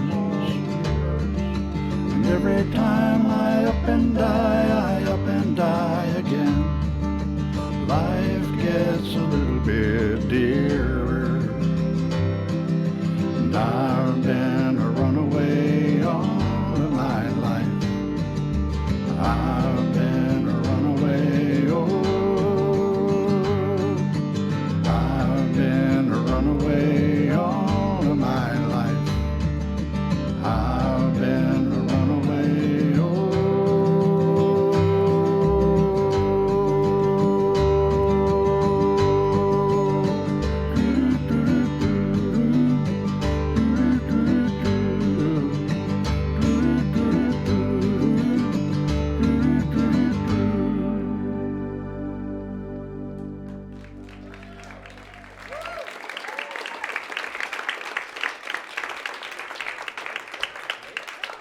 Matt Price.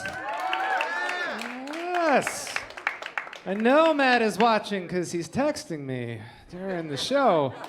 So I'm very, very, very happy to have that song from Matt and to have this chair from Jeff. Another hand for Jeff Larson, wearing many of the hats he wears. And the actual hat he's wearing tonight is, look out at show the people the hat.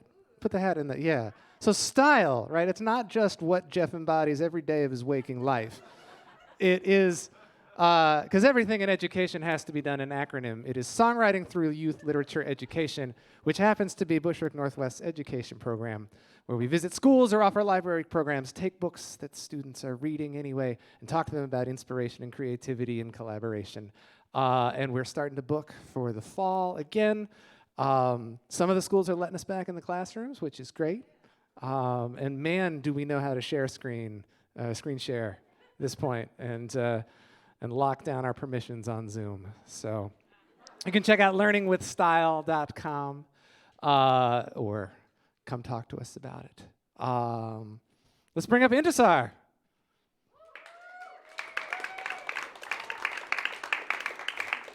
Or fill for some time. Okay, excellent. Very, very happy. This is Intisaar's second Bushwick performance. She made her debut earlier this season upstairs for original music inspired by Dune. Yeah, which was Sandy. Intisaar is a Palestinian-American singer-songwriter, guitarist, most known for her emotive and unique melody lines, powerful vocal range, interesting chord progressions, and dramatic entrances. Hi, I want to switch this.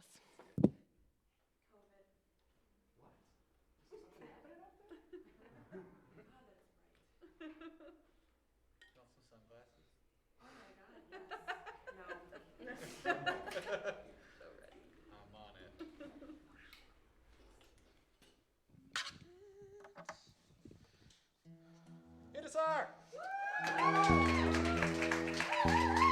Hi. I thought there was more time. Oh, thanks. Sorry, don't film this part. I don't have a long speech about what I wrote, so I'm just gonna play it. Oh, wait. That's not good. I will, thank you. And that's what the book is really about. Yes. Try it all together. Okay. Christ. Okay. I feel like there's no guitar in the monitor. Can I have some more guitar in the monitor? Can I have a little less? Thank you. Okay, now I'm doing it.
Gotta get out, down the hole.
There you go. Thank you. Thank you. Intisaar will be headlining a show at the Hyde in Fremont with cellist Natalie Hall and a full band on July 29th. Put it on your calendar one more time for Intisaar.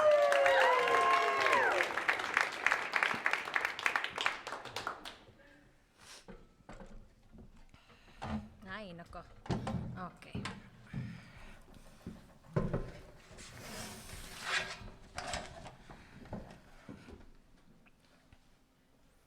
Have you done all the things you want to do?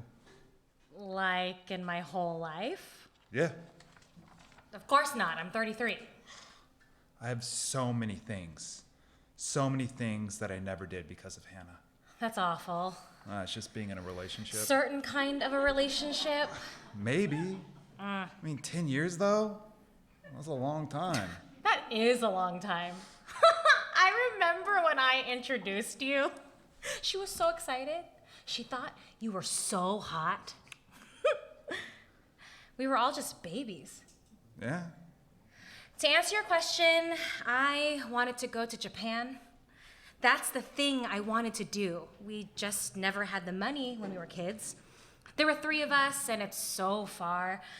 And I figured when I had the means, I'd take Bachan.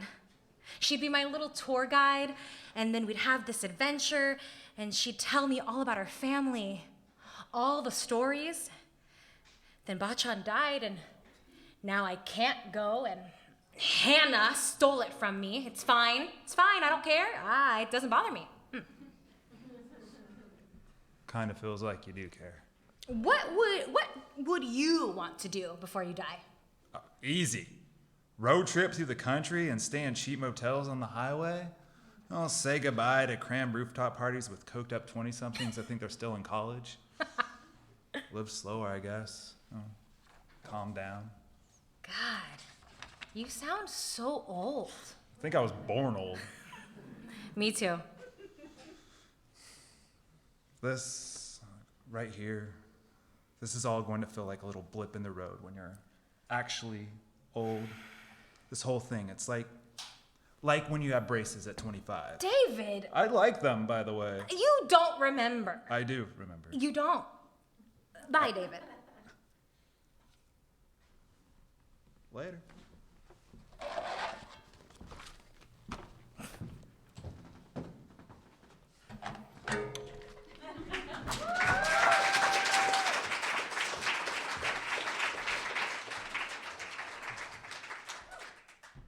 I want to take a moment to thank some people, because this doesn't happen without a lot of people showing up and saying yes. Evan is running front of house sound. Big hand for Evan. Dave and Mo have been running sound for the live stream going out there. Wynne is on the camera feeds. And I want to also give a season-long thanks to Bruno, Town Hall's guy who knows the answer because he hides stuff and doesn't tell people where it is, for a season's worth of putting up with our questions. Show poster design from Michael Wallenfels. Seattle rep pieces directed by Elliot Hartman.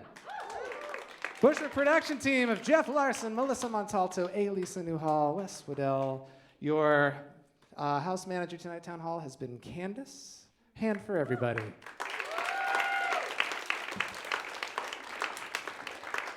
We have one more song, but before we do that, I want to talk to you about next season. All right? Because we made it this far, why not keep going into Lucky 13? And we're excited to announce that the 2022-2023 season, full spectrum, will all be titles related to color. Huh? All right, so what's going to happen is I'm going to tease a few of them here, and you're going to start thinking about what you're going to say, what ones we forgot, and be angry, and we'll let us know in the comments. That always goes well. We're really happy to just truck along and continue the conversation and interaction of original music inspired by books, art inspiring art. Ideas are important. It's not on that one. Here it is. All right. So, our first color-themed title that we are going to tell you about is Oscar Wilde's The Picture of Dorian Gray. Most likely slated for October and Halloween, to be confirmed. For people who want a little more spring in their step, how about Lucy Maud Montgomery's Anne of Green Gables? Oh, that's happening. All right. And we will kick off in September with The Golden Compass. Philip Pullman. All right, we got one musician who's into it. All right, my inbox will start getting full here pretty soon, I'm sure. We're really happy to keep trucking along. We're really happy to have you with us. It's nice to be able to do these. It's nice to be able to do it with you. Thank you for another season. Right? We did it. We did it. A lot of people didn't. And we did. And to help send us home, send us out into the promised summer, amid atmospheric rivers, is Kate Olson, K.O. Kate is a multi-instrumentalist and self-described weirdo.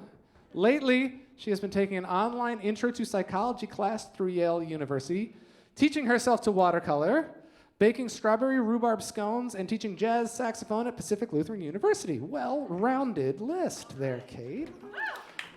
Kate has a 6th lumbar vertebrae, bringing her grand total of bones to 207. A quick Google brings up the following, quote, having a 6th lumbar vertebrae in your spine is uncommon but far from extraordinary.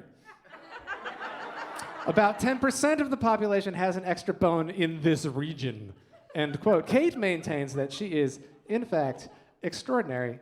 Despite the internet concluding otherwise, she's joined us for Dune, Station 11, Exhalation, How to Do Nothing, and the Bushwick and Jack Straw Cultural Center collaboration. Here to put a nice little bow on the 2021-2022 season. Kate Olson, K.O.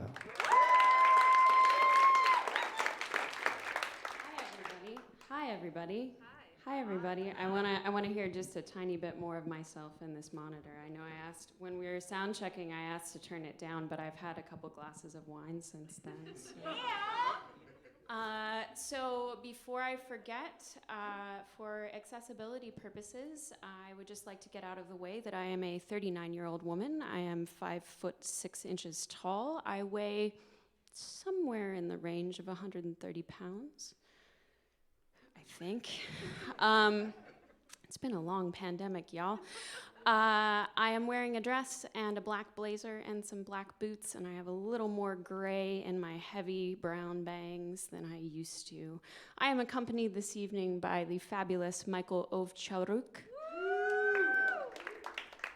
He's pretty tall. He's taller than me. He's wearing a striped shirt. He's pretty thin. I still have more tattoos than him, though. He's wearing thin wire-framed glasses. So I actually suggested this book. I'm not the only person that suggested this book, but I did suggest it because I think it's wonderful. And I really wanted to read The Count of Monte Cristo, but apparently so did everyone else. So I didn't get on that show. So here I am, and I read it again. And it's really easy to compare yourself to others. And I think that Nora's journey in this book is about comparing herself to others. And I think that when I started rereading this book, I started comparing myself to Nora.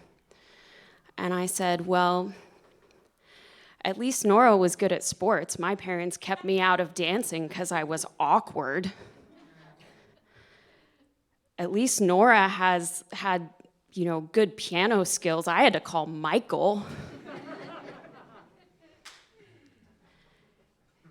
her brother wanted her to be in his band, and I remember my mom telling me, when you sing, you kind of scoop into your notes and it makes them sound a little out of tune, and that was when I was like 11, and I can tell you that I stopped singing for a long time after that. So really, I think what this book is about learning to live with yourself. But in that moment, I really identified with Nora, and I identified with her wanting to be anyone else. So, sorry everybody, it's a downer. Take it away.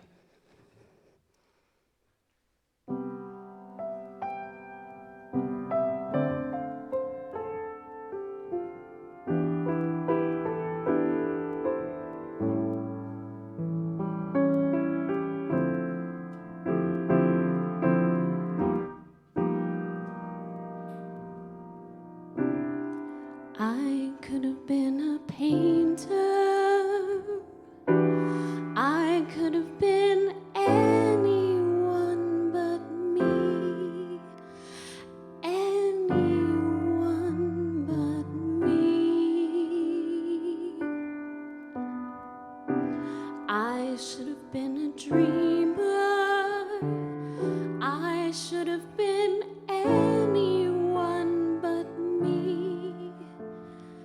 Anyone but me.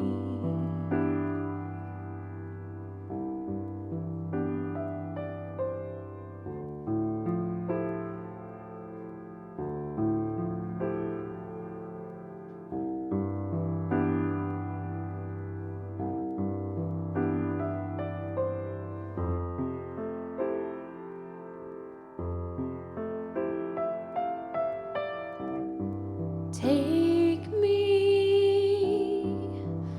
anywhere but here.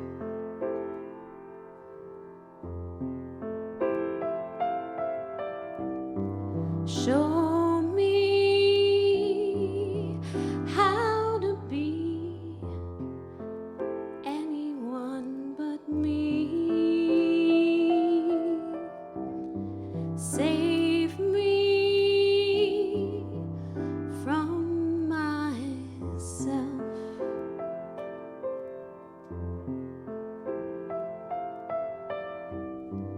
Give me almost anyone else.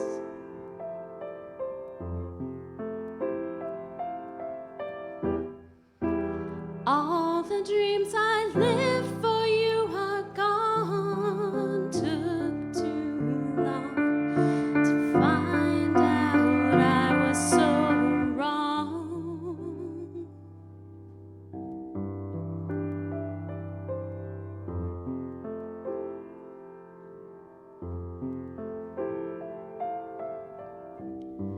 Teach me how to play the game.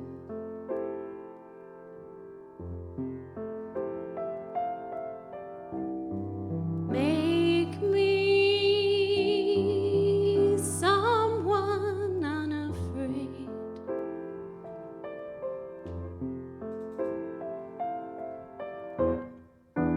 Flashing lights and closing doors.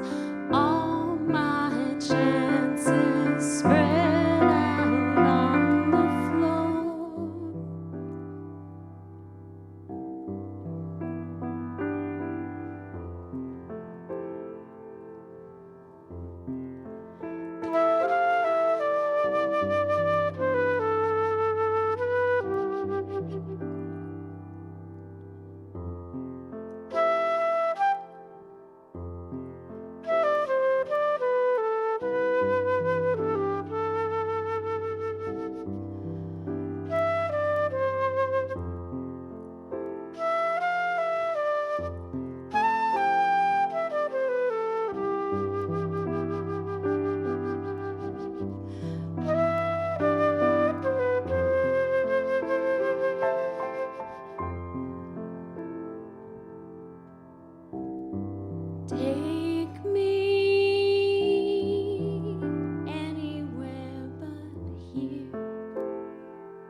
Thank you.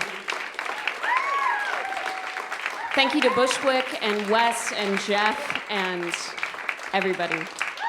Kate Olson, KO, joined by Michael Sharouk. And let's keep that applause going for everybody who was up here tonight. Bridget Quigg, Nick Droz, Kevin Hyde, Rob Arnold, Nottingham Wicks with Nick Allison, Peter Donovan, Jed Crisologo, Kate Berreth, Matt Price, Intisaar, and Kate Olson. From Seattle rep, Rhys Daly, Annelih Hamilton, Drew Highlands. All of it directed by Elliot Hartman. Big thanks to Nabra Nelson, Rep's Director of Arts Engagement. And I know I blew through it in the sort of quick, mushed mouth thank yous before, but getting to this point in the season, I want to give nods again to the Bushwick production team. All right, Executive Director and founder of the Bushwick Book Club Seattle and Bushwick Northwest, Jeff Larson.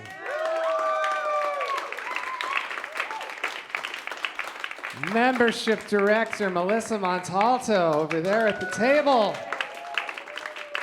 Taking photos tonight. Development Director and all-around champion of all things art and public, Elisa Newhall. I answered a few emails along the way too. Thank you for coming out. Thanks for being here with us and out there with us. We'll see you in September. Inspiration from the page, now translated for the stage. It don't matter what your age is, all the ages, right here at the Bushwick Book Club.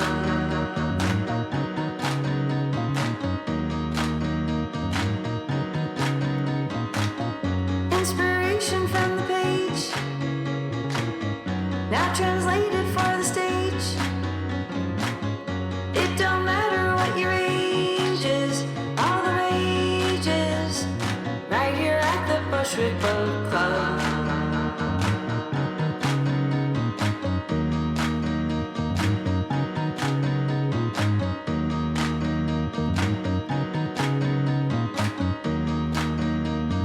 Right here at the Bushwick Book Club. Inspiration from the page, now translated